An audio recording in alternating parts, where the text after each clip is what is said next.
Bom dia a todos. Queria agradecer muito a presença de vocês aqui.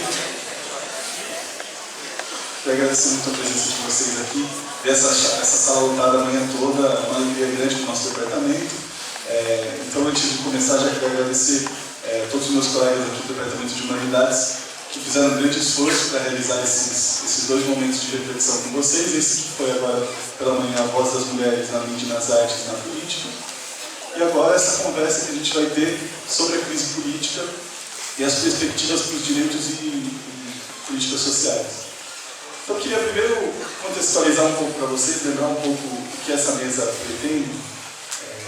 Lembrando que o nosso departamento tem feito um esforço nesse momento difícil do país de fazer esse debate. Então ano passado a gente teve nosso primeiro dia de humanas, onde a gente teve duas mesas refletindo diferentes questões sobre a crise política. Uma mesa sobre os agostos políticos do Brasil, onde foi feita uma análise de conjuntura, um resgate histórico sobre os golpes de Estado no Brasil, sobre a atuação da oposição historicamente nos golpes, sobre algumas perspectivas naquele momento, e uma mesa sobre mídia e crise política, discutindo o papel da mídia na crise.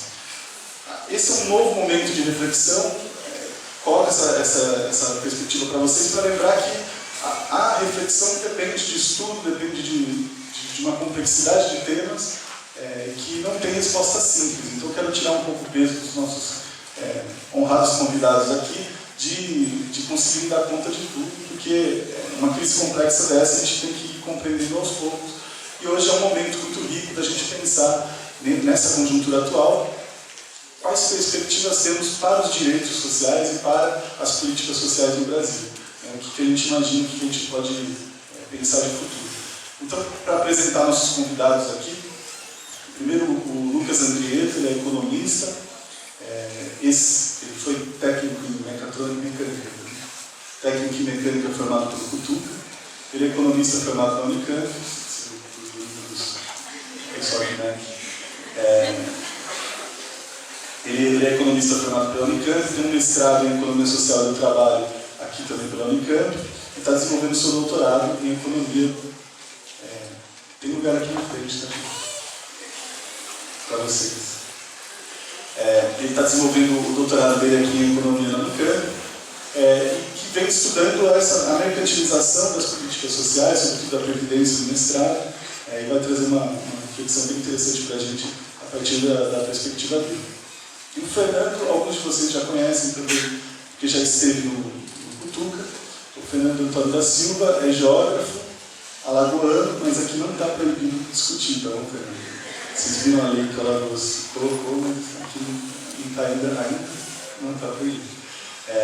O Fernando esteve com a gente no ano passado, uma palestra sobre as políticas sociais a partir da perspectiva da geografia, para os alunos do terceiro noturno de Sociologia.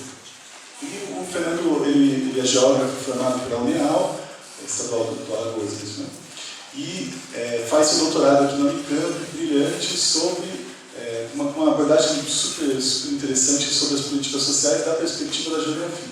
Então também vai trazer uma contribuição. A ideia a partir dessa questão de onde a gente parte dos direitos do Brasil, quais são as perspectivas para as políticas sociais, poder refletir um pouco sobre esse momento de crise.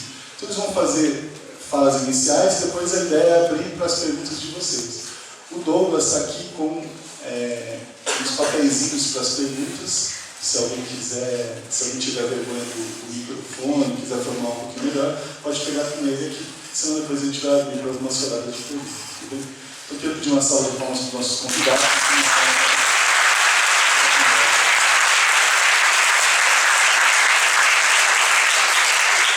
Bom dia, pessoal, tudo bem? Quem teve MEC aqui?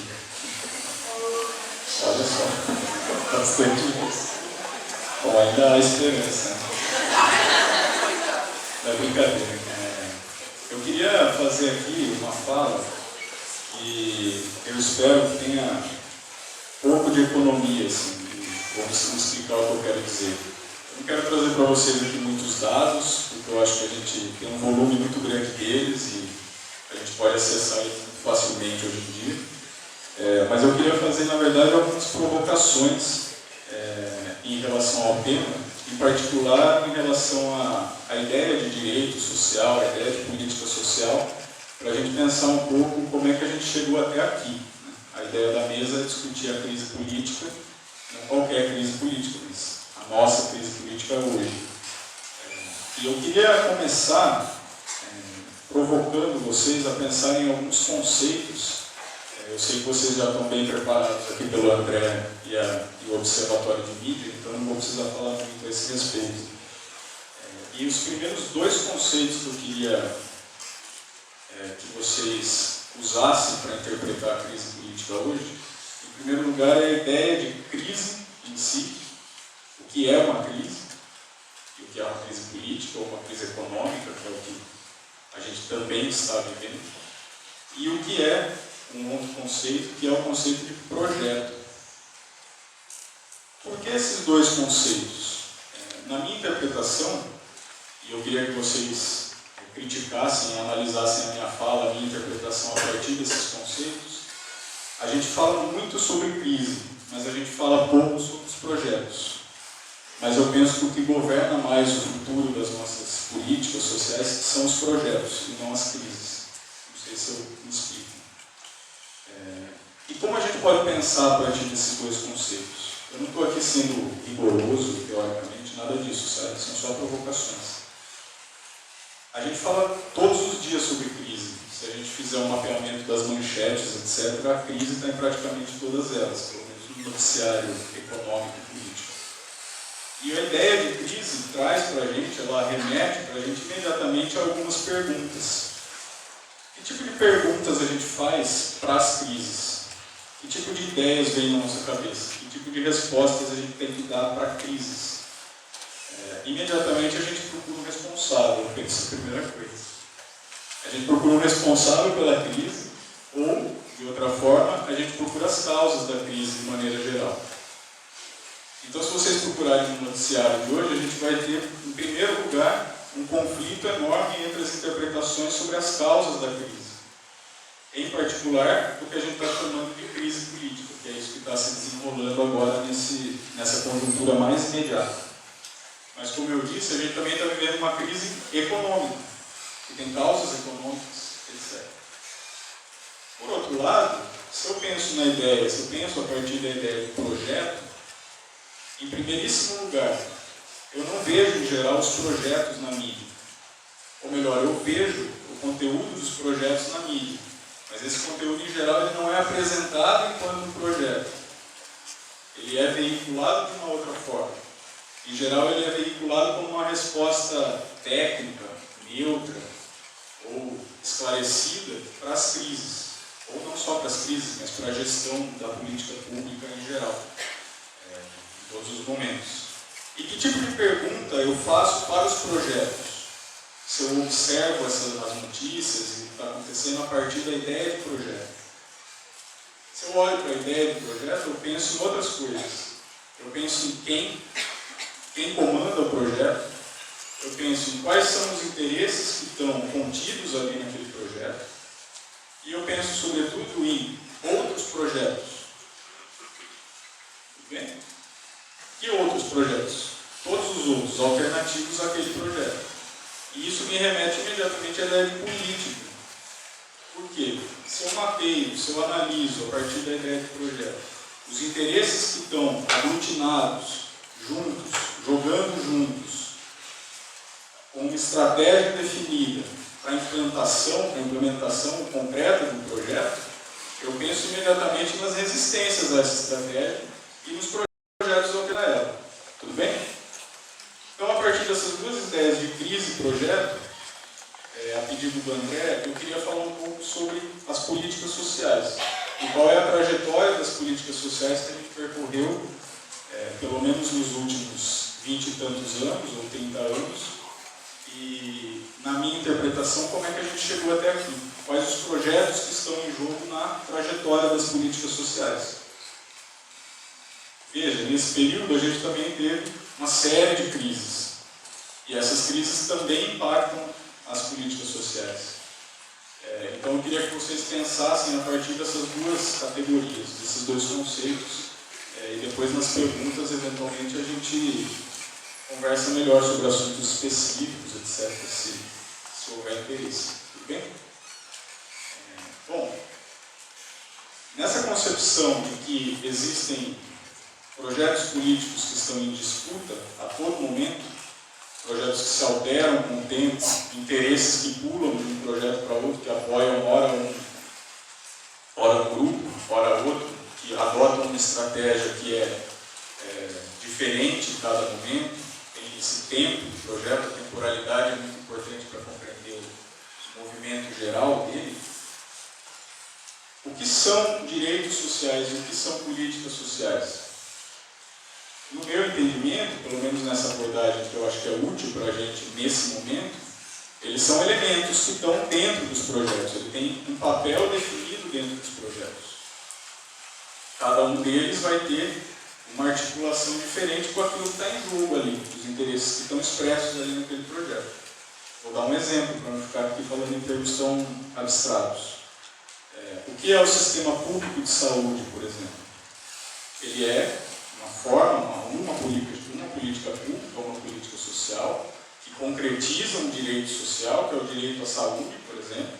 Qualquer um de nós aqui, enquanto brasileiro, tem o direito de ser atendido gratuitamente. E isso não é dado de partida, né? A gente conquistou esse direito. Mas qual é a articulação do sistema público de saúde com o resto do sistema econômico, por um lado, e com os interesses políticos de outro lado? Como é que essas coisas estão relacionadas? Isso faz parte do projeto, está contido no projeto, está escrito nele. Por exemplo, como o sistema de saúde vai ser financiado? Se eu vou ter hospitais, se eu vou ter postos de saúde, se eu vou ter uma série de profissionais que vão ceder para a gente, fornecer esse direito social, como é que eu pago essa estrutura? Como é que eu organizo essa estrutura?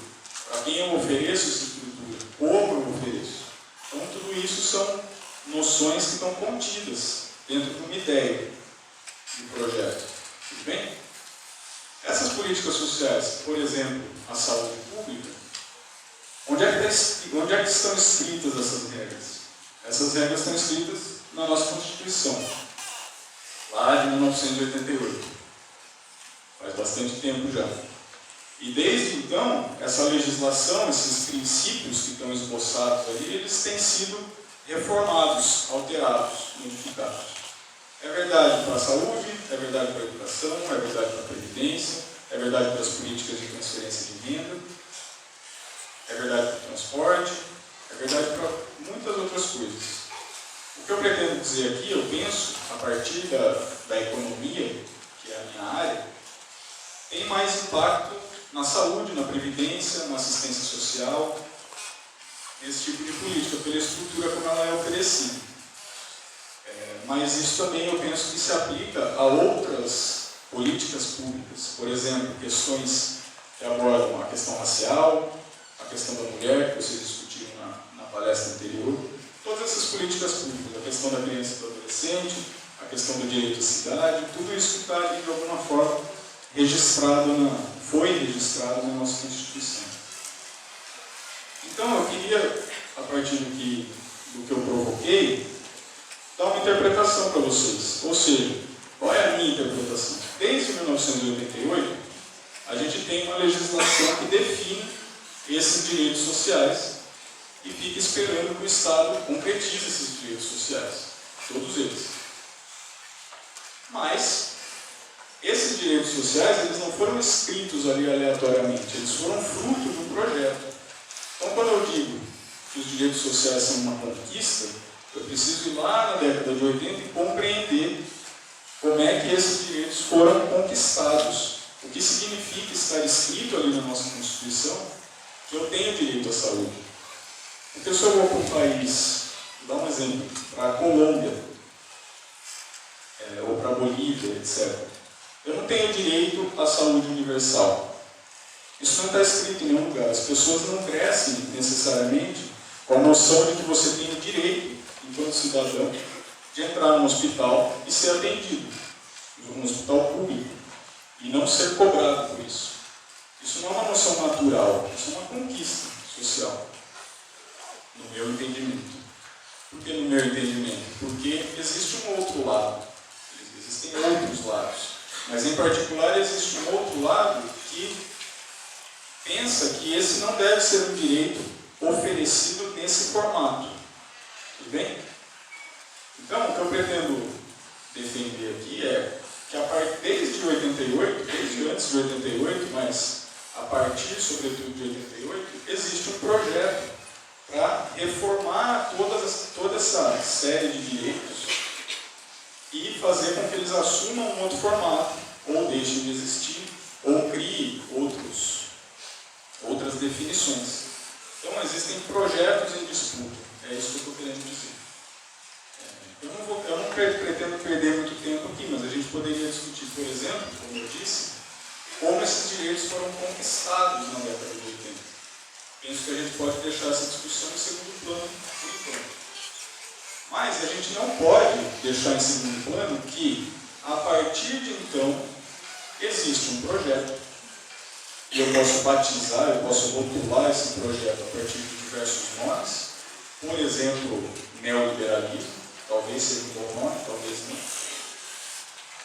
Mas o que esse projeto deseja para os direitos sociais? O que ele defende do ponto de vista das políticas sociais? E, em particular, como ele entende a articulação entre essas políticas sociais com o resto da nossa organização social, em particular do sistema econômico, que é o que talvez eu possa dizer um pouco mais. Tudo bem? Então, se a gente quer chegar na discussão sobre a perspectiva dos direitos sociais nessa crise política, eu penso que, a princípio, a gente deve deixar em segundo plano, deixar de lado a questão partidária, em primeiro lugar, porque se eu olho para a composição desses projetos, os partidos circulam por ele de uma maneira mais ou menos flexível. Eu não estou dizendo que o partido não importa, que são todos iguais, etc. Não é isso que eu estou dizendo. Estou dizendo para a gente deixar em segundo plano por hora. Tudo bem? E se existem projetos em disputa, os partidos circulam entre eles, fazem parte deles, articulam esses interesses em cada momento de uma maneira. Tudo bem? Essa é a primeira ressalva. A segunda ressalva, eu penso que, do ponto de vista concreto de algumas dos direitos sociais, a gente deve abandonar a ideia de que a crise política hoje tem a ver com corrupção. É uma segunda ressalva que eu queria trazer para vocês. Isso quer dizer que a gente não deve discutir corrupção? De maneira nenhuma. A gente deve discutir corrupção. Ela faz parte da necessidade de ação que a gente tem, inclusive para as políticas sociais. Se eu olho para um hospital, por exemplo, eu tenho que dar uma resposta para problemas de gestão, se existe corrupção ou não, etc. Eu estou dizendo não é que a gente deve ignorar a corrupção. Eu estou dizendo aqui, para compreender como os projetos estão em jogo na crise política hoje, eu penso que nós podemos deixar em segundo plano a ideia de que isso tem a ver com corrupção e com combate à corrupção. Tudo bem? Eu penso que o noticiário está deixando isso cada vez mais claro ao longo das últimas semanas. Tudo bem? Então, por um lado, deixemos de lado um pouco os partidos, deixemos de lado um pouco a ideia de que a corrupção é a causa da crise e que a resolução da crise resolverá o problema da corrupção, enfim, todas essas discussões. O que é que sobra? E o que é que sobra em particular para os direitos sociais? Sobra o que eu optei aqui por chamar de projeto, eu poderia ter chamado a partir de outros conceitos. E o que está nos projetos? Os interesses. Então, o que eu proponho para vocês é: observem as notícias, observem as falas, os lugares a partir de onde as falas nascem, observem os discursos na mídia, nas entidades de classe, como os sindicatos, por exemplo, nas entidades de classe do empresariado, que agora tem se manifestado bastante. Leiam essas coisas, mas tentem ler essas coisas a partir da ideia de interesse. Tentem entender quais são os interesses que estão expressos ali. Por que a ideia de interesse é importante? Porque a ideia de interesse ela leva à ideia de conflito.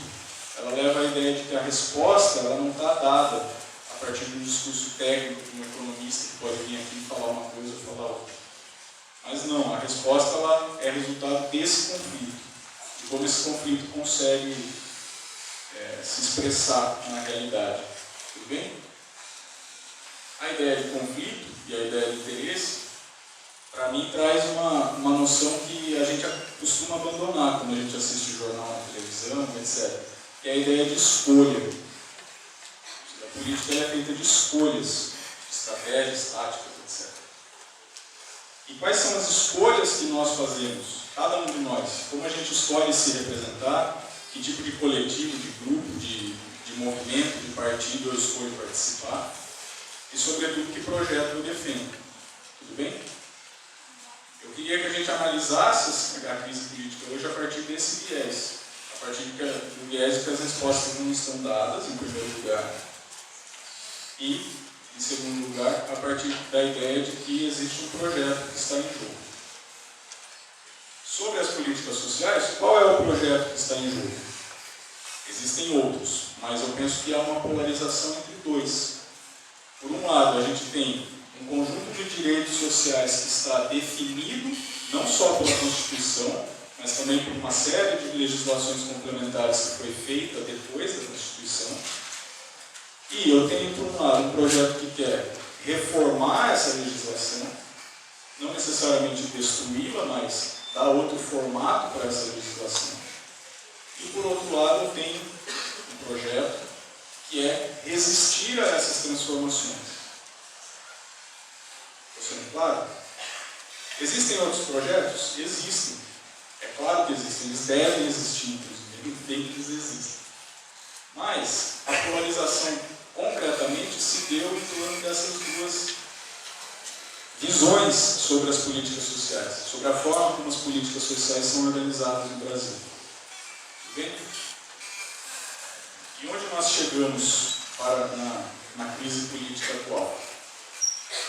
Nós chegamos na ideia de que nós estamos num ponto de inflexão para esses projetos. E eu penso que nós temos a possibilidade agora de agravamento de um dos lados dessa proposta, que é a proposta de desconstruir esses direitos.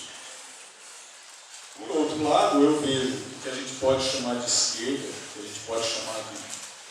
Enfim, não vamos nos preocupar com isso agora, mas um conjunto muito grande de movimentos, de grupos diversos, de sindicatos, de centrais sindicais, de partidos, tentando resistir e manter esses direitos.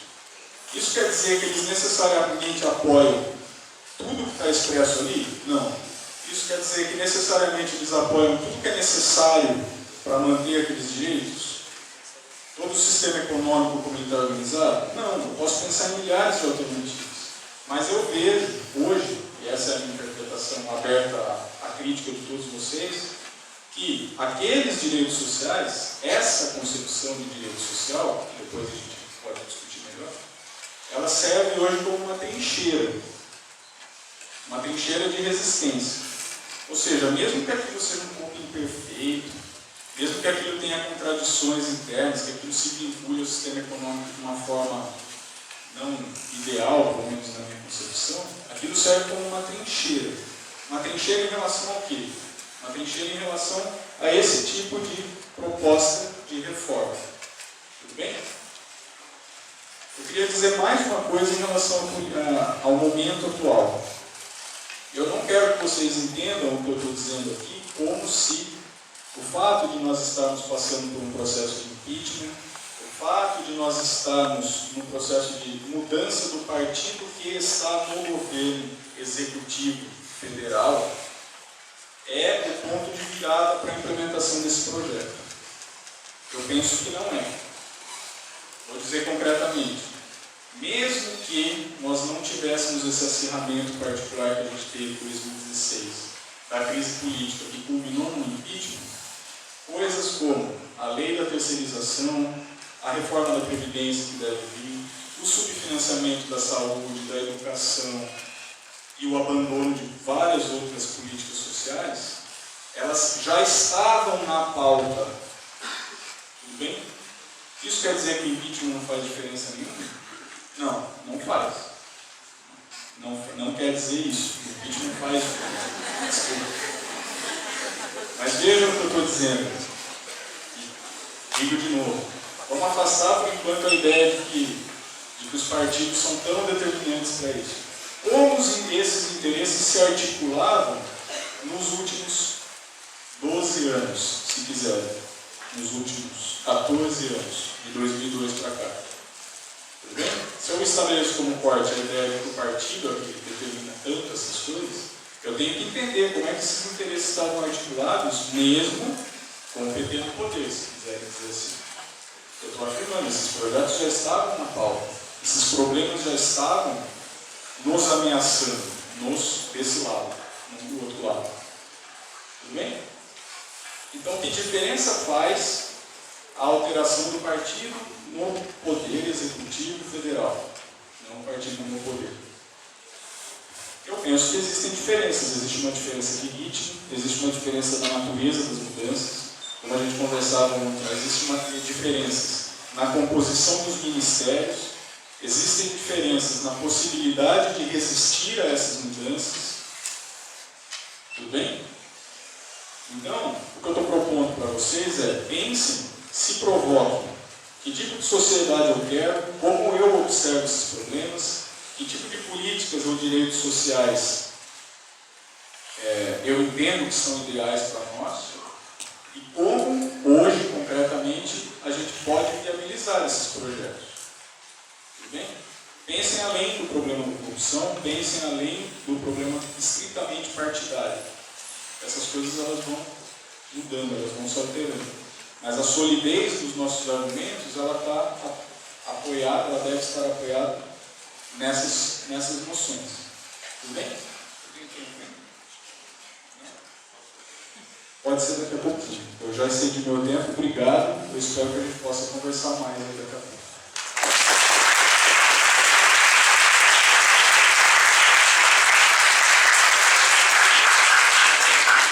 Agradecer o Lucas e já a gente abre. Não é que eu vou terminar, mas já a gente abre. Inclusive, tem alguns questionamentos para a gente continuar essa conversa, pensar esses projetos. Acho muito interessante mudar, a gente ser provocado a mudar a nossa perspectiva de olhar para o problema. Vou passar a palavra para o Fernando.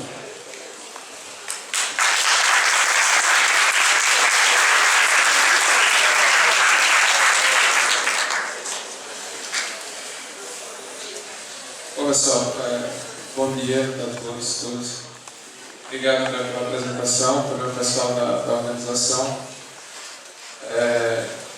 Acho que discutir um tema desse, numa oportunidade dessa, é um momento ímpar, primeiro pela condição, pela conjuntura que a gente está passando, que evidentemente leva a gente a refletir um pouco mais sobre aquilo que a gente costumeiramente fala, né?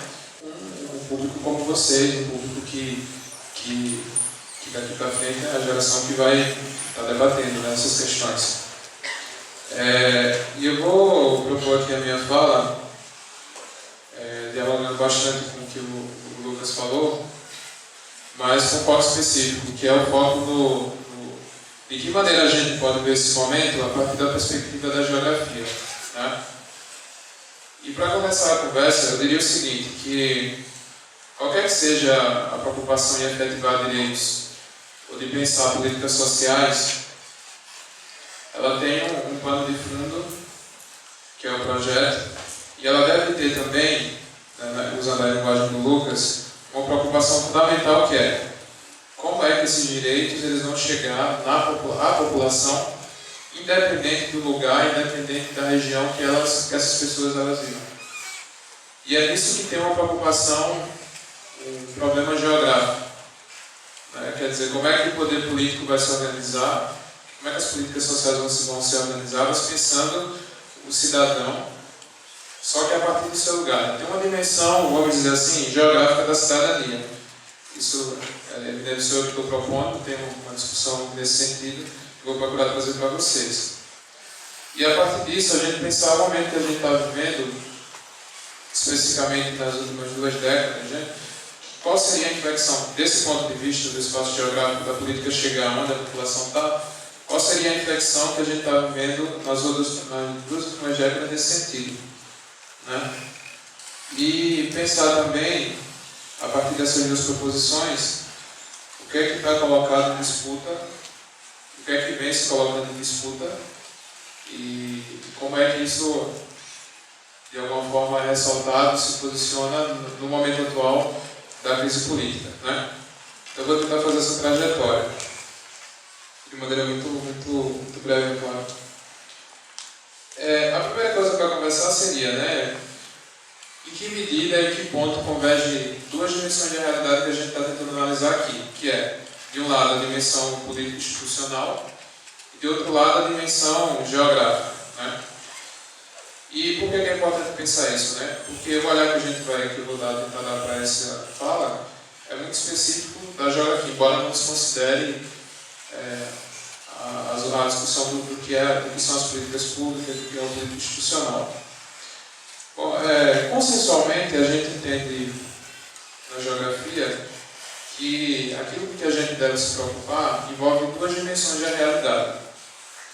A primeira dimensão seria uma dimensão humana, da sociedade, que a gente entende como sendo as ações, que a gente chama costumeiramente de sistema de ações.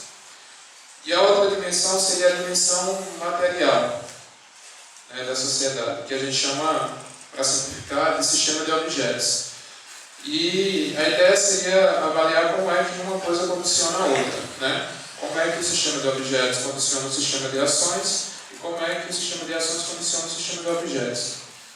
Essa definição é importante, né? Por quê? Porque se a gente for pensar quem é que age, como é que a ação ela se desenha, a gente teria que pensar nos atores dessa ação. E é nesse sentido que eu colocaria a questão do Estado, né?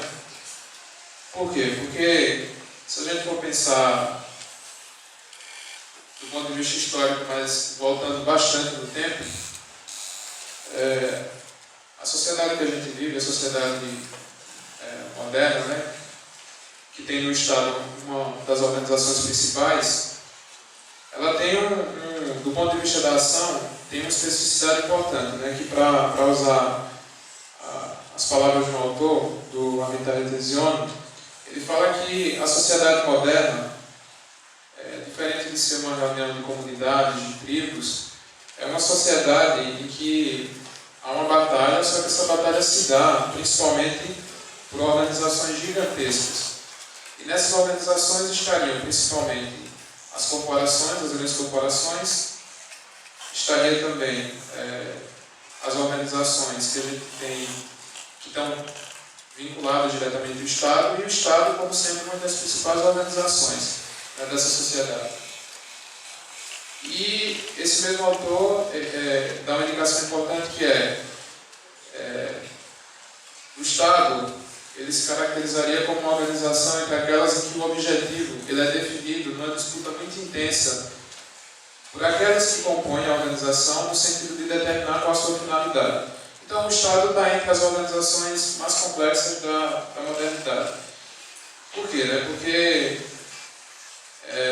dentre os vários outros motivos, o Estado moderno ele junta duas coisas: a ideia de soberania e a ideia de território.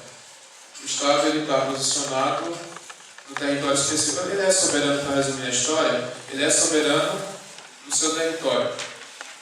Então significa que a cada vez que o Estado muda de conteúdo, esse território também tende a mudar de conteúdo, né? Simplificando. E o que é que a gente teve do ponto de vista da mudança, né, do Estado, se a gente pensar principalmente do século XX para cá? A gente teve justamente a atualização do Estado que culminou na construção das chamadas políticas sociais, né, com a conquista dos direitos sociais no começo do século XX nos países centrais do capitalismo. Então, primeiro nós tivemos a conquista dos chamados direitos civis, ainda no século XIX, e depois do século XX a conquista dos direitos sociais, né?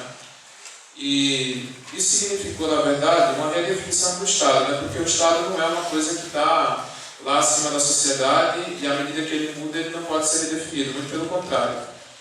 Os direitos que a gente usufrui atualmente, né?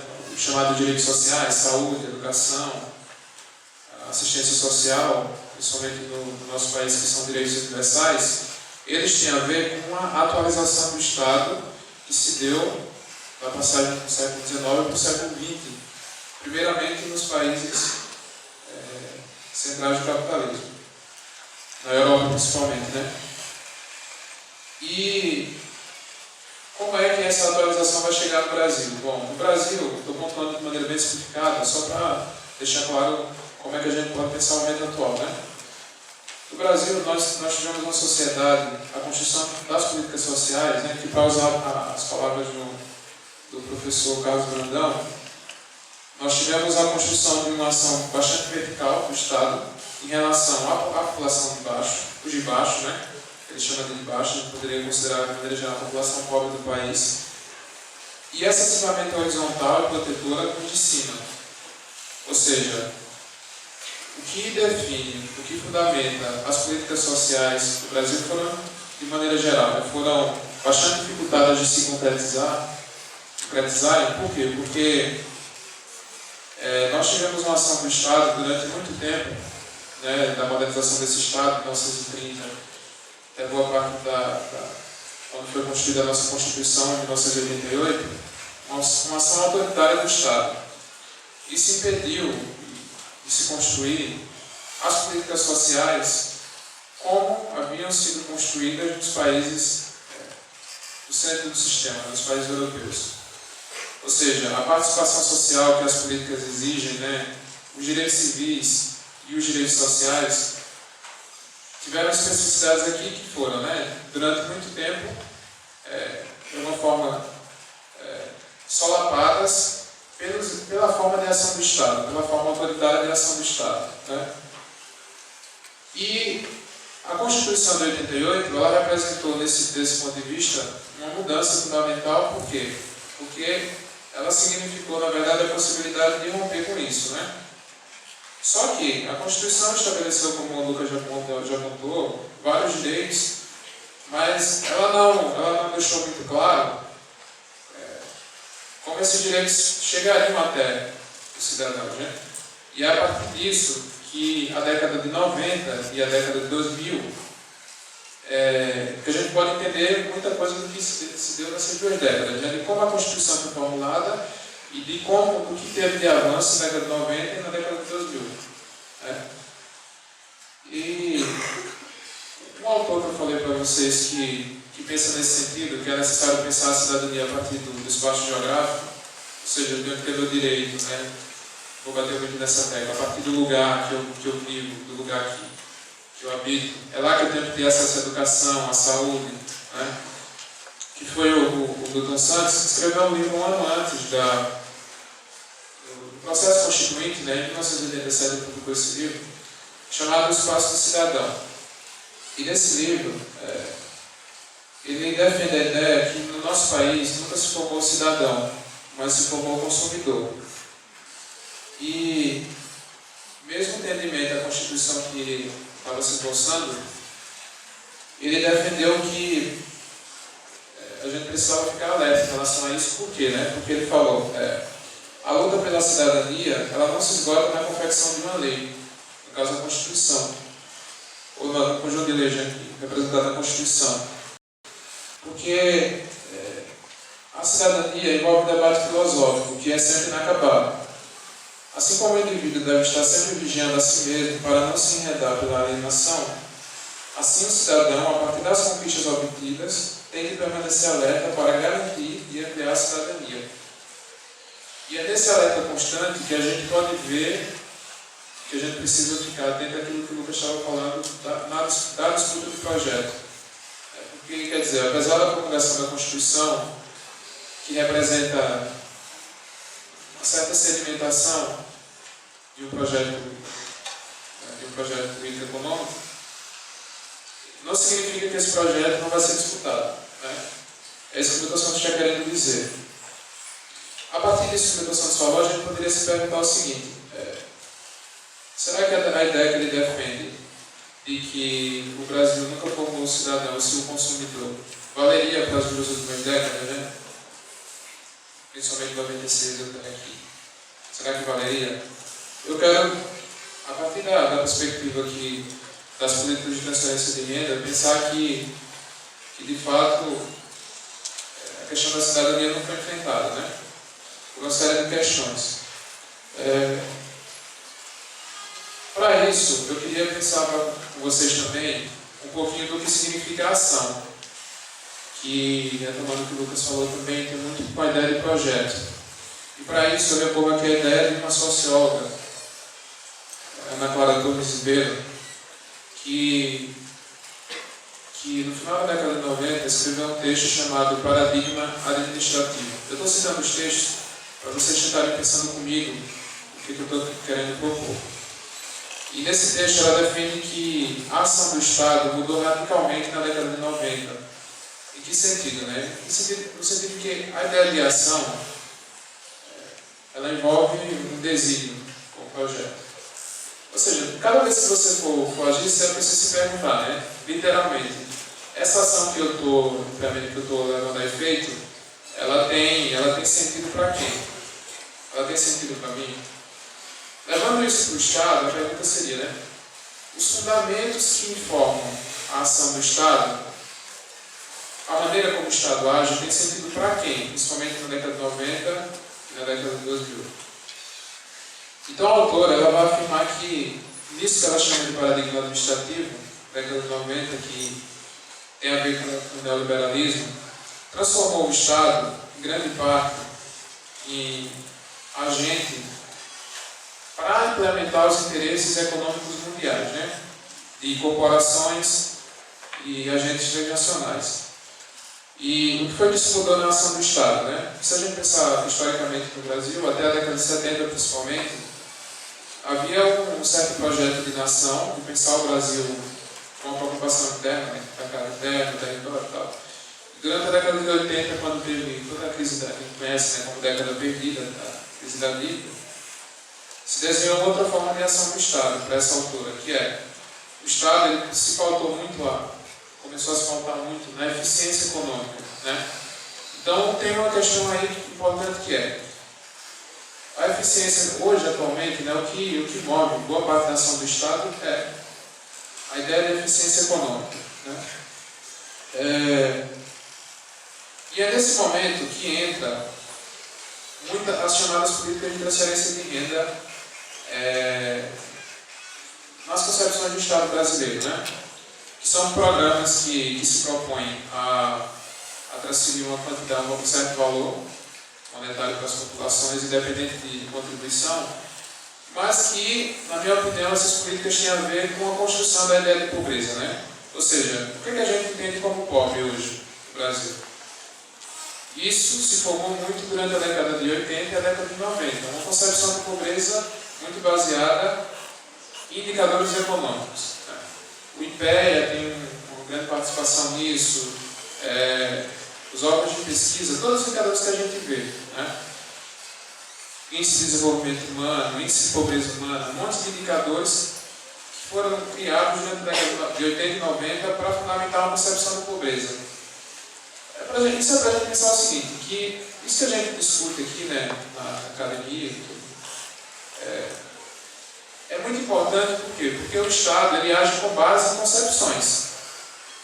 Então, a concepção de pobreza que move o Estado, que permite que uma política como a transferência de renda entre na concepção do Estado, é, em grande parte, uma concepção de pobreza reducionista. E eu vou defender aqui que, em grande parte, isso se dá, em grande parte, isso é uma via de mão dupla. Por quê? Porque essa mesma concepção de pobreza que permite que um outro projeto seja defendido pela mesma aritmética matemática, pela mesma aritmética, pelo mesmo cálculo, né? É uma concepção de pobreza que pode ser moldada de acordo com o projeto que está em disputa, né? Então, Tendo a Constituição de 88 e os interesses das corporações que vão se disseminar muito fortemente na década de 90 no Brasil, o governo Lula ele vem com dois desafios, né? Que isso está assumido em vários países. Se a gente pegar, por exemplo, o plano de governo Lula 2002, proposta de governo, e o planejamento que foi feito para o governo em 2004, né? O que está assumido claramente o governo Lula assumiu a responsabilidade de, por um lado, ter competitividade no mercado mundial e fazer isso com inclusão social. Então foi isso que o governo assumiu, né? Está claramente isso. O primeiro mega objetivo do governo Lula no planejamento é crescimento com inclusão social. E nisso é que tem uma contradição, né, colocada, que é como é que isso se dá? Como é que é possível crescer com as pressões de vários agentes que têm um poder, né, acima do Estado e mesmo assim incluir socialmente, né? Na década de 90 nós tivemos a expansão de várias políticas sociais a partir dos ganhos da Constituição de 88. Eu poderia citar aqui o caso da saúde, o caso da assistência social, que se expandiu bastante durante o governo Lula, né, que praticamente criou a assistência, implementou a assistência social, o Sistema Único de Assistência Social, o SUAS, né? Tivemos também a expansão das políticas de saúde, várias políticas. E dentre elas também a expansão das políticas de transferência de renda, né? Só que a especificidade da expansão das políticas de transferência de renda no Brasil foi que, apesar de ter herdado as concepções de política da década de 90, muito pautada na concepção de pobreza matemática e neoliberal, as políticas de transferência de renda se expandiram junto com outras políticas. A exemplo da política social, da assistência social, né? Então, ou seja, a política de transferência de renda ela não se expandiu sozinha, mas ela se expandiu com uma série de outros direitos. Vamos dizer assim, ela se expandiu emoldurada por uma série de outros direitos, né? A contradição disso daí é que a mesma ideia que serve para defender as políticas de transferência de renda serve para defender também uma maior focalização dessas políticas em determinados públicos, né? Eu estou lembrando aqui, não sei se vocês viram, uma entrevista que o economista Roberto Paz de Barros ele deu ao Estadão, né? E o principal argumento dele, ele falou que o Bolsa Família estava inchado. Para a gente entender o que é que, do ponto de vista dessas políticas de transferência de renda, o que é que espera, o que é que está em disputa, né? E aí ele falou o seguinte, né, o Roberto Paz de Barros, ele falou que é possível alcançar o mesmo resultado do Bolsa Família, com o mesmo recurso que o Bolsa Família tem atualmente, gastando menos. Como assim? É possível fazer isso, ele falou, se você tiver mais eficiência no gasto dos recursos. Então ele falou o seguinte, né, veja o raciocínio dele, eu vou ler aqui na íntegra, porque dá para a gente pensar muita coisa. Ele falou o seguinte, a gente ainda é muito desigual. É assim, 100 milhões de pessoas têm menos de 10% da renda nacional. A outra metade, 90%. Ou seja, ainda é muito concentrada, né? Isso dá uma aritmética muito vazada. Se a renda da metade mais rica cair 4,4% e a renda da metade mais pobre não cair, a renda do país cai 4%. Ou seja, ele está dizendo, se a renda dos ricos caírem, a gente vai ter um problema, porque a renda do país vai cair. Agora, por outro lado, ele exemplifica, né? É a coisa do primo pobre. Numa família desigual, na crise, fica fácil ajudar o primo pobre. Numa família muito igual, você não consegue porque todo mundo é meio pobre. Ou seja, ele está elogiando a desigualdade, né? Se você tem uma família que tem uma pessoa que é pobre, todo mundo é rico, fica fácil ajudar o pobre. Aritmeticamente, é ridículo o Brasil não ser solidário com os pobres, seja na crise ou no crescimento. É fácil fazer isso. Ele só tem 10% da renda nacional. Conclui, né? Um Estado organizado, dizem a palavra organizado, protege com facilidade uma quantidade grande de pessoas. Aí ele conclui, né? Foi essa aritmética boba que levou a programas como Bolsa Família. Ou seja, o mesmo raciocínio que foi usado para criar a Bolsa Família, né, que é distribuir para a parcela que está na base, a parcela mais pobre da população, está sendo usado por ele para ter uma maior focalização. Ele falou, não, eu posso deixar a Bolsa Família nos 5% mais pobre, que é o que me interessa. Por quê? Porque assim o país vai ficar menos desigual. Veja que o raciocínio todinho foi construído com base no mesmo raciocínio que criou a Bolsa Família. Por quê? Porque, na minha opinião, está instalado aí aquilo que a gente poderia entender como sendo o reino do paradigma administrativo, ou seja, cabe ao público administrar e não mais fazer política, né?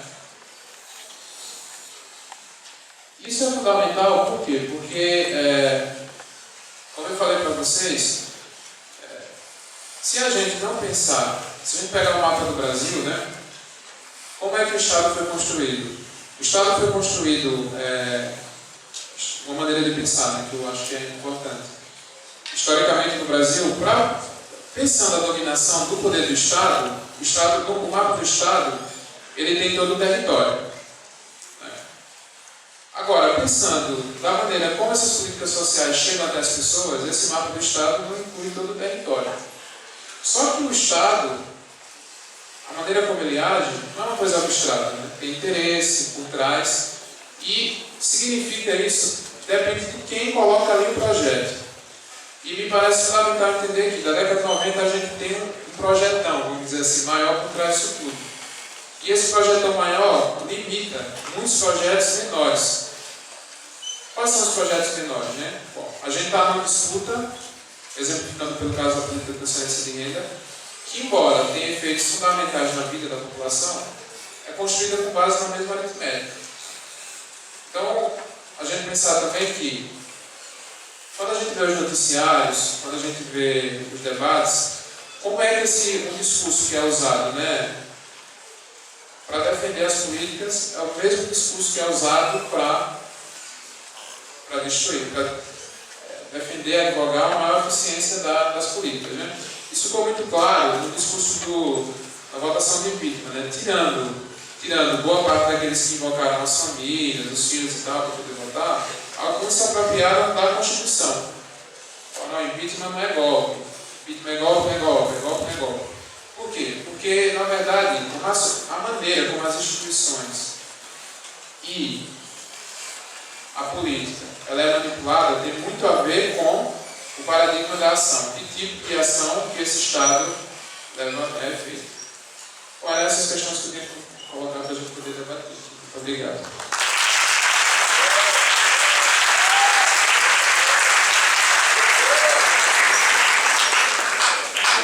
Agradecer muito a contribuição do Fernando. Eu tenho algumas questões, mas eu queria antes ver se vocês têm, se tem alguém que encaminhou papel, quantas pessoas têm. Levanta a mão, por favor. São 3, já 4. Eu vou abrir para vocês primeiro, depois eu coloco as minhas. Pode ir. A Cris ajuda aqui com o microfone. Vocês vêm aqui na frente ou vai passando o microfone, vocês colocam. Eu queria fazer uma pergunta para o Lucas primeiro, que você disse que a Constituição... Oi? Se identifica primeiro. Meu nome é Lucas Valente, eu sou o primeiro pedido. Eu queria fazer uma pergunta para o Lucas primeiro. Você tinha dito que a Constituição serve como se fosse um projetão das políticas sociais a longo prazo num país. Só que você tem aqui vários governos que são representados pelos partidos, que por sua vez representam ideais diferentes, tem uma implementação diferente desse projetão, que seria a Constituição. E às vezes uma mudança de governo de um governo para o outro, você pode ter um impacto mais brusco, e aí você troca o plano de um governo para o outro, e isso acaba impactando de certa forma as políticas sociais. Então, na sua opinião, qual seria o impacto de uma mudança de governo mais brusca para as políticas sociais? Deixa eu vir por aqui.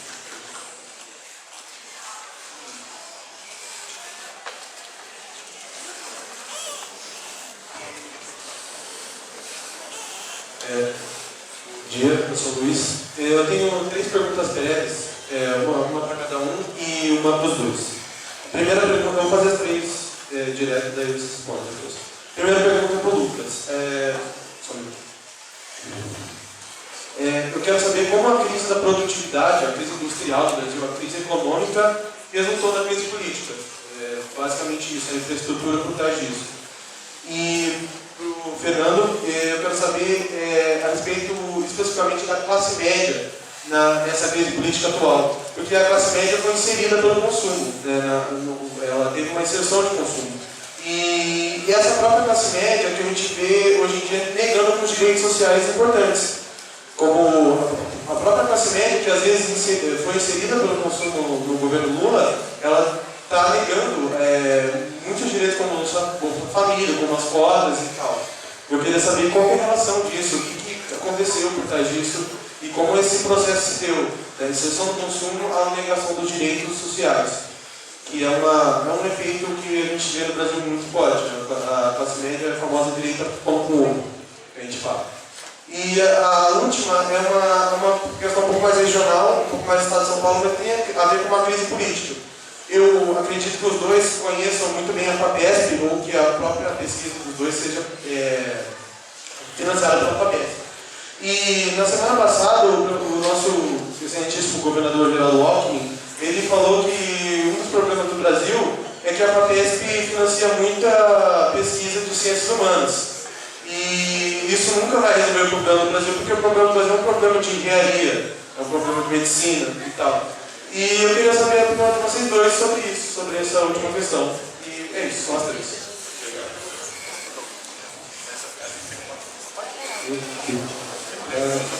Bom dia, meu nome é Elias, sou terceira. Eu tenho uma questão para fazer, acho que qualquer um, quem quiser responder, em relação ao momento atual, do ponto de vista do ser coletivo, assim. Eu tenho a nítida impressão de que tem uma espécie de maniqueísmo que acaba prejudicando uma visão mais aprofundada e dá uma visão mais simplista do que realmente está acontecendo. E prejudica a visão de toda essa prática humana, de toda de como o sujeito se exterioriza, se projeta no mundo objetivo e também acaba promovendo uma certa intolerância, lida também diretamente com o ódio do cara, tipo, uma visão um pouco irracionalista. É quase como se dentro de um determinado grupo eu já sou direcionado para um certo norte político assim, e não necessariamente eu entendo de fato que não necessariamente me incentivo a compreender isso que está acontecendo, o que acaba pegando a visão do panorama real do que está acontecendo, seja diverso político, econômico, etc. Eu queria saber como lidar assim, com a visão do projeto, quer dizer, porque depende de uma certa projeção, como eu posso condicionar a minha ação de forma consciente para conseguir reconhecer de fato o projeto.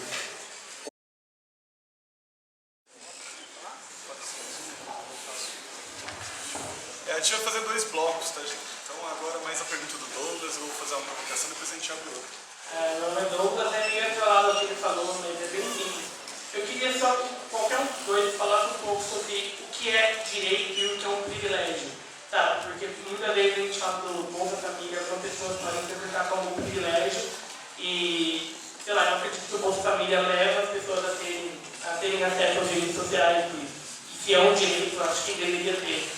Por que isso acontece? Por que uma pessoa pode perguntar com direito, outra com privilégio, o que a gente pode explicar sobre isso?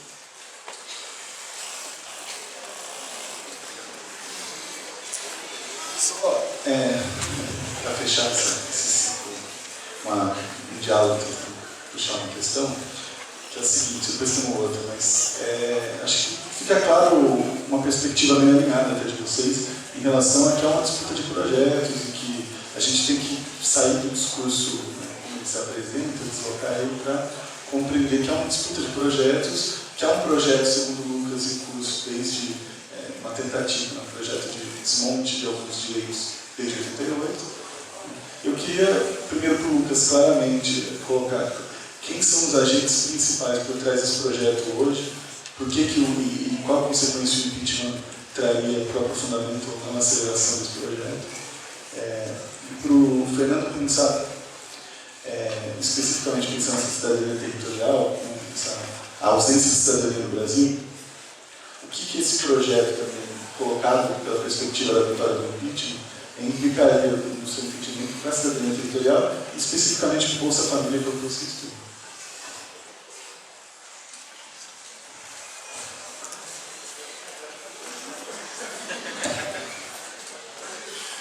Bom, muitas questões difíceis, na verdade, mas eu agradeço as perguntas que foram colocadas e vou tentar fazer alguns comentários, na verdade, para a gente poder refletir e algumas perguntas pensar de outra forma. Das que foram aqui foram feitas, foram mais propriamente encaminhadas para mim, do sou Luiz. E também a reflexão do André. E também a do Alckmin em relação ao comentário que ele fez, sobre a pesquisa de ciências humanas. A inclusão, a questão do consumo do Brasil é uma questão complexa, porque não é só uma questão política, né? É uma questão também de como é que a gente vai construindo, por assim dizer, a cultura do país. Então, envolveria duas coisas aí. Por um lado, a cultura e o território. A cultura do consumo, especificamente, tem a ver com o Brasil entrou muito fortemente no processo de modernização. Quer dizer, foram poucas décadas, principalmente aí de 50, 1950, 70, em que o Brasil ele teve uma urbanização muito rápida e muito pautado pela cultura do consumo. A organização das classes sociais também caminharam por aí, né? Especificamente, o que informa o Bolsa Família, eu vou tentar refletir a questão da classe média pela concepção que informa o Bolsa Família, né?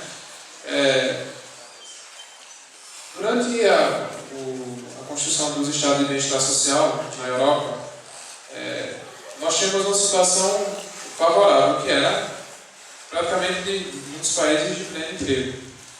E o que acontece, né? O estado de bem-estar social é muito fundado, os direitos sociais, eles são, e as políticas sociais que eu consegui são muito fundados numa sociedade que a gente chama de sociedade salarial, que né? É preciso financiar as políticas públicas, mas com o quê? Com os impostos que vêm do trabalho. Resumidamente é isso. Mas o que acontece, né? Principalmente desde a década de 70, a sociedade, o trabalho vem mudando de configuração. E o que tem acontecido é que financiar essas políticas sociais tem sido cada vez mais um problema. E as políticas de transferência de renda entraram aí em que medida, né? Bom, se antes a gente tinha os seguros obrigatórios, a previdência e tal, para quem trabalhava, e, por outro lado, a assistência social como sendo algo que não era o foco do Estado, quer dizer, os incapacitados, invalidez e tal, que não entram na previdência, entrariam na assistência, a gente tem outro problema agora, que tem uma grande parcela da população, isso não só no país como o Brasil, mas em vários países, que não usufruem da previdência, nem tampouco entrariam na assistência. Então, o que é que se forma, na verdade? É uma grande quantidade de população que não tem acesso à renda nem emprego, isso permanentemente. Isso eu penso que é uma pobreza de novo tipo, né? Porque não é uma pobreza que está só em um país, como o Brasil, está em vários países. É uma pobreza que a gente chama de, vamos dizer assim, estrutural, ao mesmo tempo que é global. E o que é que acontece, né? A questão é achar uma concepção de pobreza que entre no desenvolvimento, né? Como é que eu acho uma concepção de pobreza que não vai de encontro ao desenvolvimento econômico neoliberal? Essa é a questão fundamental. E aí que entra o papel do consumo. A transferência de renda tem esse lado. No Brasil, ela tem especificidade, como eu já comentei, que não dá para avaliar ela somente pelo consumo. Tem direito também envolvido, na minha opinião. Porque ela avançou junto com outros direitos. A questão é que, Do ponto de vista da concepção que isso foi se formando, porque do ponto de vista cultural, né, como você constrói a concepção em relação à política, isso que foi problemático. E isso também que, na minha opinião, explica muito de como a classe média, se bem que é mais histórica, a questão da classe média, se comporta diante de políticas desse tipo. Né, que quem que merece ter direitos sociais e quem que merece consumir. Porque, se por uma parte alguns direitos são aceitos, o consumo ele ainda ele é um parâmetro de diferença, né, de classe muito forte no Brasil. E a maneira como isso foi se dando com o Bolsa Família, né, que, como a gente sabe, é um valor irrisório, a média é R$ 163, vai aumentar agora, né, no meio do ano. Como é que o Bolsa Família não consegue romper essa concepção? Então, eu diria que é um problema, vamos dizer assim, de como a concepção de consumo ela é colocada no Bolsa Família. Né? Para responder brevemente. E a Dilma, quando fez, só para mencionar uma coisa importante, né? Quando a Dilma fez um anúncio domingo agora sobre o aumento do Bolsa Família, veja que logo depois de ela anunciar, o Bolsa Família vai aumentar 9%. Aí ela teve, logo em seguida ela falou o seguinte, isso não vai comprometer a meta fiscal. Por quê? Né? Porque tem uma concepção de ação que, como eu falei, que informa a ação do Estado, a concepção de eficiência, gasto. Isso é fundante. Né? E a outra questão é sobre direito de privilégio, foi você, né, Lucas? Então, de alguma forma, a concepção de direito, ela foi construída em uma sociedade que admite que há uma coletividade e que essa coletividade deve compartilhar determinados direitos. Ou seja, é feio, literalmente feio para uma sociedade alguém que passe fome e a riqueza, né, às vezes aumentando. Essa concepção de justiça social, que se aproximou muito, como eu falei, do estado de bem-estar social, não pode ser entendida como uma implantação pura e simples no país como a gente vive. No país como a gente vive, no Brasil, isso se torna mais complexo. Então, de alguma forma, o que aconteceu foi muito bem isso que você falou. Os direitos se tornaram privilégios de uma classe específica. E a atenção todinha está em como expandir esses direitos. Que é essa atenção que está sendo colocada desde a década de 80. O problema é que nem sempre isso caminha numa direção única. Né? O que a gente está vendo é que, por exemplo, na disputa atual, o projeto que está em disputa é o que aconteceu até agora no Brasil, a expansão dessas políticas e o retrocesso em relação a isso. Né? E pensando um pouquinho a questão do André, sobre a cidadania territorial, né? O que isso contribuiria? Não, é fato, eu acho que na última década a novidade foi justamente a expansão das políticas sociais. Né? E se a gente pensar muito na assistência social, para continuar tendo muita ligação com o Bolsa Família, outra novidade também que eu penso é como é que a concepção do espaço geográfico, ou seja, do indivíduo ter acesso a direito no lugar que ele está, faltou muito a política de assistência social. Faltou muito, né? Porque quem estava na construção dessa política, quem estava construindo essas políticas, são pesquisadores que entendem a concepção do direito muito do ponto de vista territorial, eu diria. Agora, é evidente que isso não combinou uma universalização de muitos direitos. Mas o território, eu acredito que ele foi colocado como possibilidade quando você tem uma política que articula várias outras, como no caso do Bolsa Família. Então, ou seja, para ter Bolsa Família tem que ter acesso à saúde, tem que ter acesso à educação. Onde eu vou ter acesso à educação? Bem, se eu não estiver no lugar onde eu moro, eu não posso cumprir a condicionalidade. E o Bolsa Família ele se pauta, né? Se não cumpre a condicionalidade, não corre o benefício. Mas os profissionais da assistência social têm que ir lá, têm que ver por que isso não aconteceu e tal. Então o Estado também tem um certo comprometimento, vamos dizer assim, com a questão. Então isso leva muito a gente a pensar o seguinte, que o Estado, como eu falei para vocês, é uma organização muito complexa. Mas o que poderia fundamentar e levar a outra concepção é se a gente pensar as políticas e o Estado do ponto de vista do território, porque aí a gente consegue ver uma certa unidade. Unidade é uma palavra muito forte, mas a gente consegue ver uma certa coordenação. Porque, de maneira ou de outra, se tem vários interesses por trás das políticas, o que a gente vê é o território fragmentado. Quando há um mínimo de conserto, a gente vê que o território é pensado, né, a população ela é pensada no seu conjunto, vamos dizer assim. Então, acho que o espaço geográfico tem muito a contribuir para isso, né? A ideia do espaço geográfico tem muito a contribuir para isso. O que a disputa coloca, né, para usar esse momento de disputa política aí que está em jogo, está combinando no processo de impeachment, coloca aqui o seguinte, né, como eu falei, o professor Carlos Brandão fala que historicamente o Estado agiu de maneira vertical. Eu diria que o que está em jogo agora é que o Estado continue mantendo a sua ação vertical e do lado de cima, não horizontal para com as classes dominantes, mas horizontal e submisso em relação às corporações.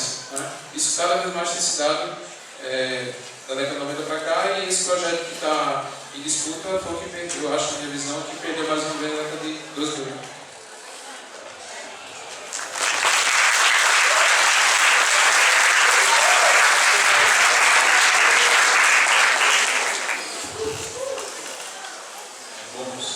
São muitas perguntas aqui, eu vou tentar não falar muito tempo, não foi das qual foi o caminho, então mas fica mais fácil. Em primeiro lugar, eu vou selecionar o que eu considero assim, os pontos principais para a gente pensar, porque são muitas perguntas. Eu queria começar pela pergunta do Lucas. Lucas, eu acho que, mais do que responder a sua pergunta, eu acho importante fazer uma diferenciação. Que são dois conceitos diferentes do que é uma política de Estado e o que é uma política de governo. Qual é a diferença entre um e outro? As políticas de Estado, elas, teoricamente, elas se mantêm apesar dos governos. Tudo bem? A política de governo, ela pode ser modificada, ela pode ser induzida, pode ser orientada por cada governo específico.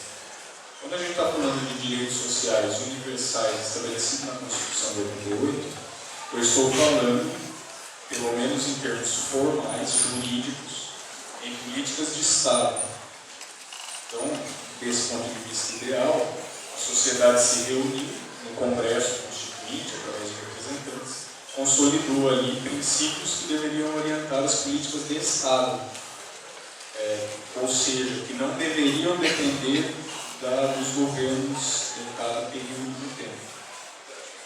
Desde então, esse nível das reformas do qual a gente está falando, elas têm sido feitas exatamente do ponto de vista dessa legislação que orienta a política de Estado. Ou seja, as mudanças que a gente teve no financiamento da saúde, da previdência, etc.,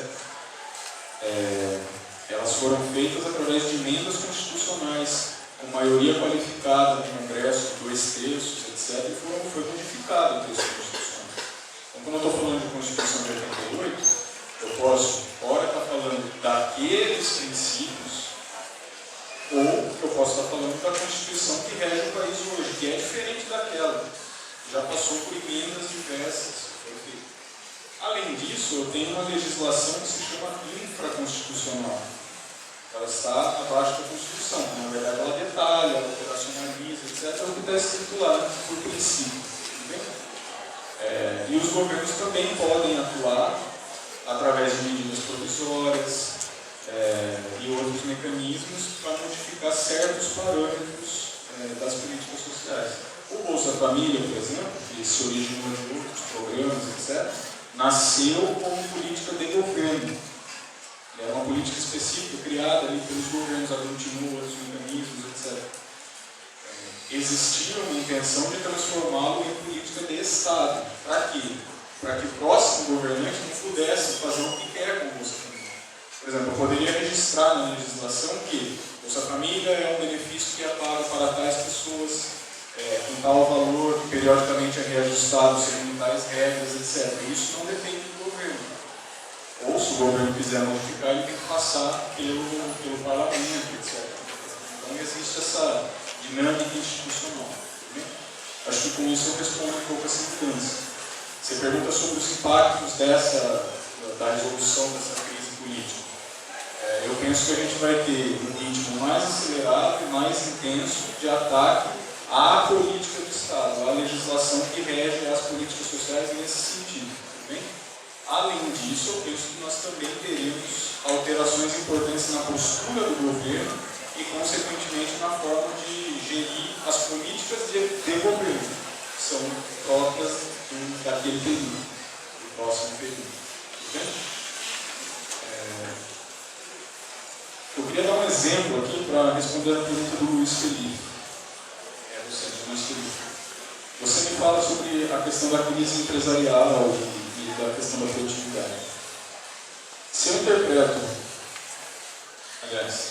não, está escrito na Constituição, esteve escrito na Constituição, que a Seguridade Social brasileira, que congrega saúde, previdência e assistência, o Fernando já falou um pouco, ela tem uma base de financiamento.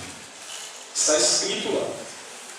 E o Estado seria obrigado a divulgar o orçamento federal, o demonstrativo de resultado, as receitas, a tributação e as despesas, o gasto social e outras despesas. Ele deveria divulgar esse resultado, ele deveria votar os orçamentos, discutir os orçamentos, separados em duas partes. O orçamento da Seguridade Social e o orçamento fiscal. Na Constituição e depois foram definidas tributações, impostos que financiam um orçamento, financiam um outro orçamento. Vou dar um exemplo. Se você é contratado formalmente, o seu empregador paga os encargos sociais.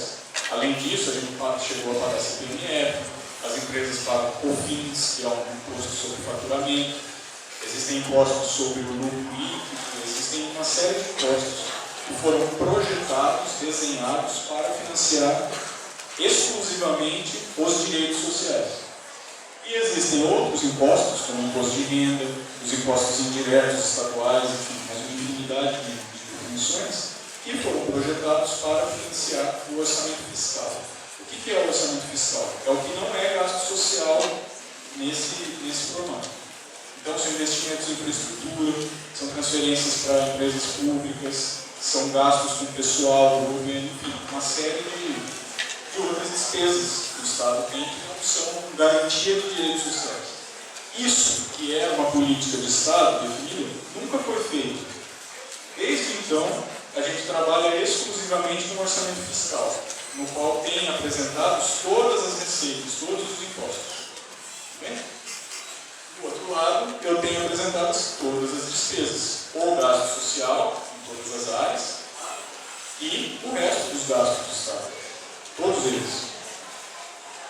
Qual que é a questão? Se eu organizo todos esses dados desde então, separados, eu vejo que esse orçamento da Seguridade Social ele é superavitário. Ou seja, os impostos que foram projetados para pagar todos esses direitos, que direitos? Posto de saúde para todo mundo, cirurgias de alta complexidade, aposentadoria, seguro-desemprego, qualquer coisa, os vários direitos que estão definidos ali e depois. Esse orçamento, ele se sustenta, ele é superavitário. O que acontece na prática, então? Desde então, eu tenho transferido recursos dessa receita para pagar o resto das contas. Porque o que a gente vê na mídia é que tudo isso sempre está em crise, é o rombo da Previdência, é o déficit no sistema de saúde, é a crise do sistema educacional. O gasto social está sempre em crise. Tudo bem? Mas o dinheiro continua entrando sendo gasto com outras finalidades. Todas elas. Em geral, a gente lembra, em particular, da questão do pagamento de juros da dívida pública, que é o que a gente pode estar discutindo aí mais pesadamente hoje em dia. Tudo bem?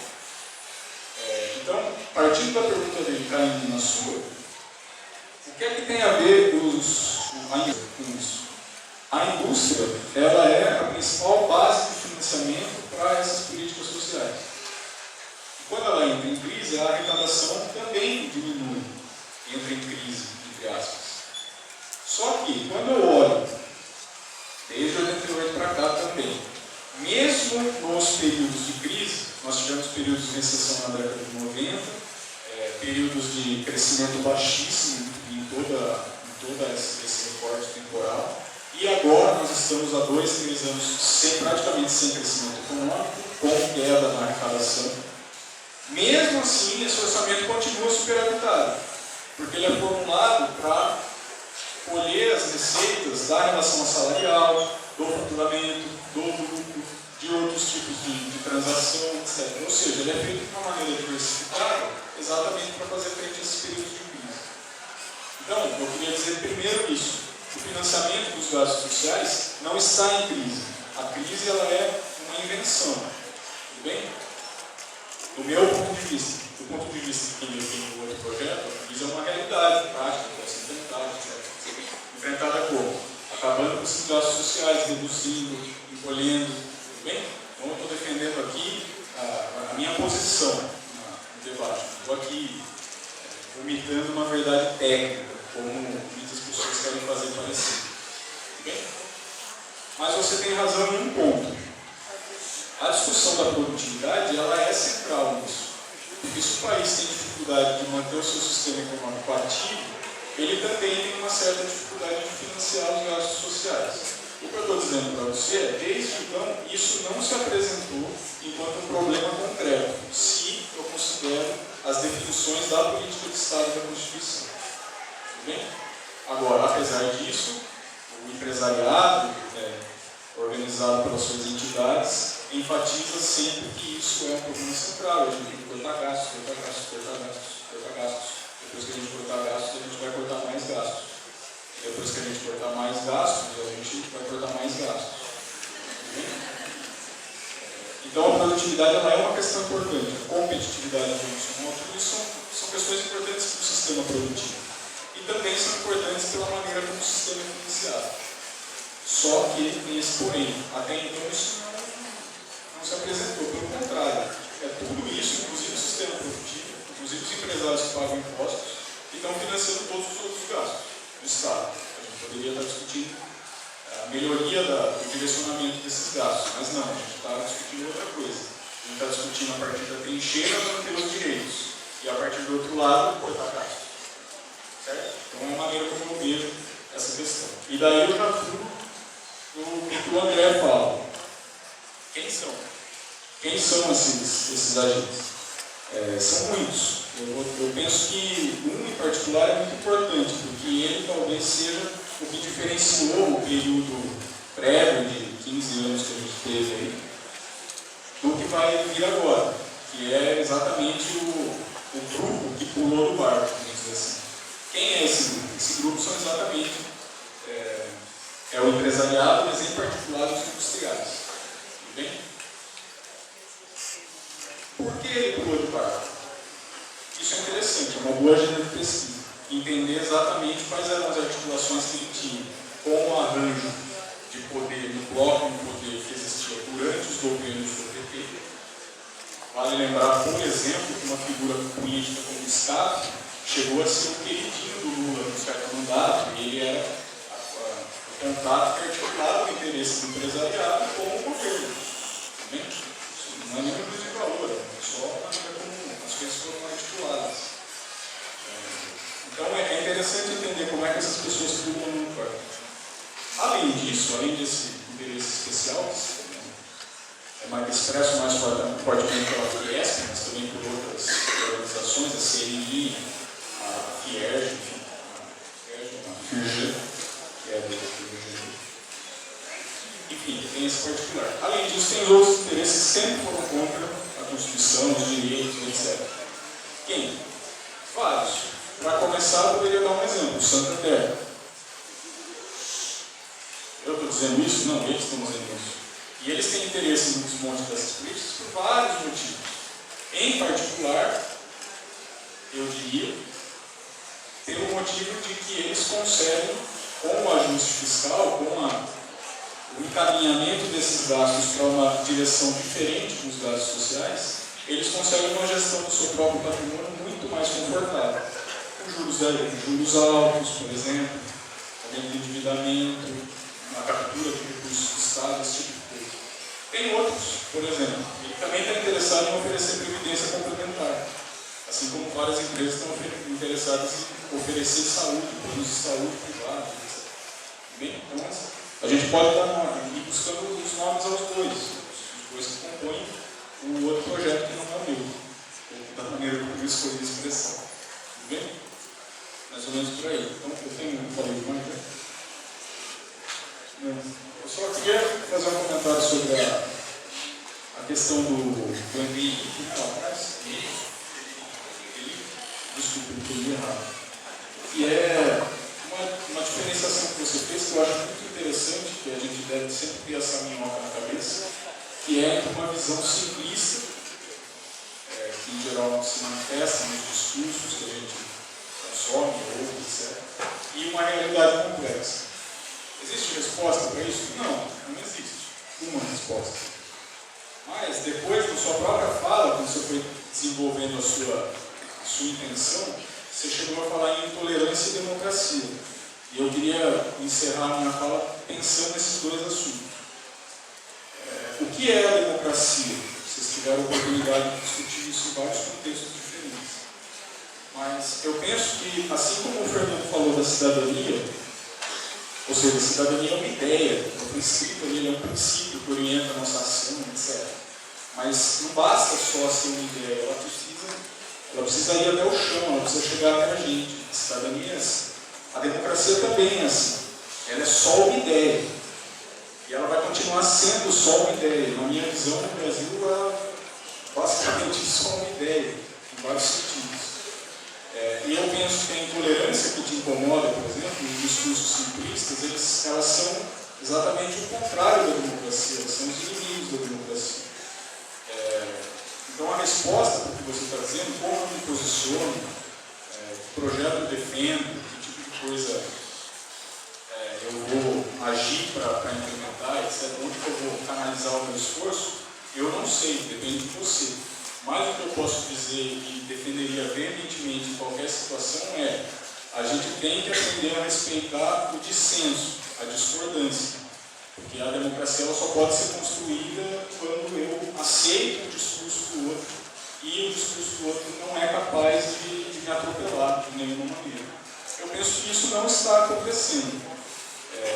E eu penso, inclusive, que é isso que a gente vê nas ruas. É uma coisa um pouco esquizofrênica, mas se a gente vê tudo que está na rua, mesmo quem está de camisa vermelha ou quem está de camisa amarela, eu continuo vendo em cartaz lá: eu sou a favor de mais saúde, eu sou a favor de mais educação, eu sou a favor de um país menos violento, entendeu? Um país mais agradável de se morar, etc. Então, existe uma substância ali do que poderia ser debatido, mas que não está sendo debatido.